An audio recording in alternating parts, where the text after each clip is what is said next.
Aplicação de EDO de primeira ordem, crescimento populacional. Teoria malthusiana. Foi elaborada por Thomas Robert Malthus no ano de 1798. Ele defendia que a população cresceria em um ritmo acelerado. Ele era um pastor da Igreja Anglicana e professor de História Moderna.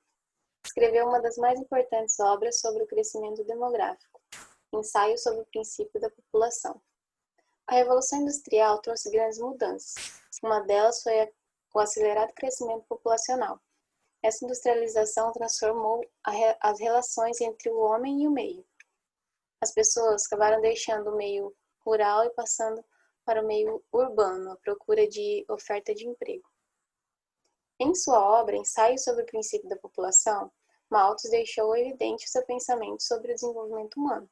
Ele acreditava que a pobreza fazia parte do destino da humanidade. Essa teoria malthusiana, se ela se confirmasse e houvesse esse descompasso entre o aumento da população e a falta de alimentos, o resultado seria uma população mundial faminta. No modelo populacional, temos essa fórmula P, que é igual a P0 vezes Z elevado a K vezes T, onde P é a população final, P0 é a população inicial, o K é a constante e o T é o tempo. Seja P a população qualquer e T o tempo, onde a razão entre a variação da população P e do tempo T é proporcional à população atual, ou seja, a razão dP sobre dt é igual a K vezes P. Esse K é uma constante. Se ele for maior que zero, vai ser um crescimento. Se for menor que zero, vai ser um decaimento. Passando o dt para o outro lado, temos dp, que é igual a K vezes P vezes dt. Dividindo tudo por P, fica dp sobre P vezes K vezes dt.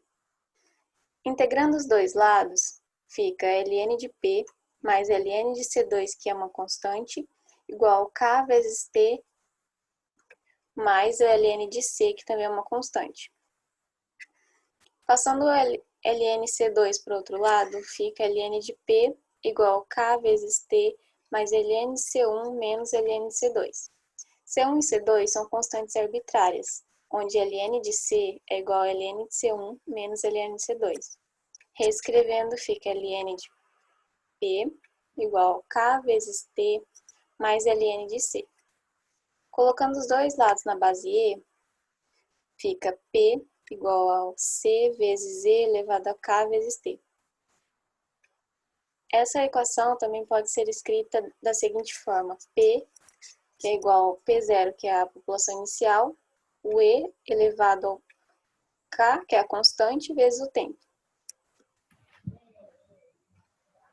Tá, o exercício proposto que a gente fez foi calcular a população de Sinop para daqui a alguns anos, para saber quanto vai ter o número de pessoas, e também para saber quanto tempo ela vai demorar para ser considerada uma metrópole, ou seja, ter mais de 1 milhão de habitantes.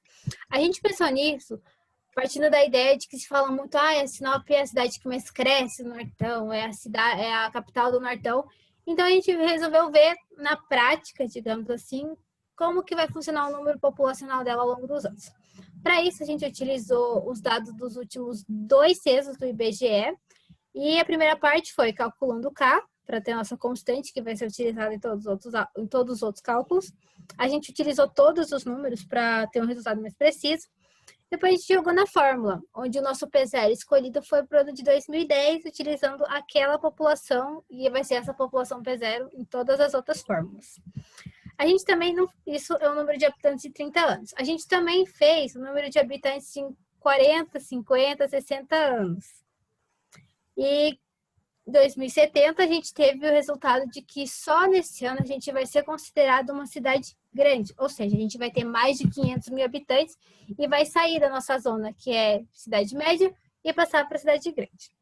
A segunda parte do nosso trabalho, a gente quis saber quanto tempo a gente vai demorar para ser uma metrópole. Para isso, como a gente já tem o número de habitantes escolhidos, a gente colocou o P final como 1 milhão e reescreveu a fórmula da maneira que a gente já vem utilizando.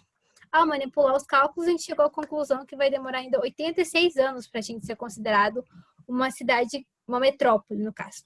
Somando mais a data de 2010, que é nosso tempo inicial, daqui só no ano de 2096, Sinop vai ser uma metrópole. Além disso, a gente também fez os cálculos de Cuiabá para fazer uma comparação entre as duas cidades, entre a cidade e nossa capital. Aí a gente chegou à conclusão de que no mesmo ano, enquanto Sinop vai estar sendo uma cidade grande, nesse mesmo ano de 2070, Cuiabá já vai estar sendo uma metrópole já. Claro, a gente vê pelo tamanho dela, por ela já ser uma capital, ela tem esse crescimento, de certa forma, pelo gráfico mais linear do que Sinop.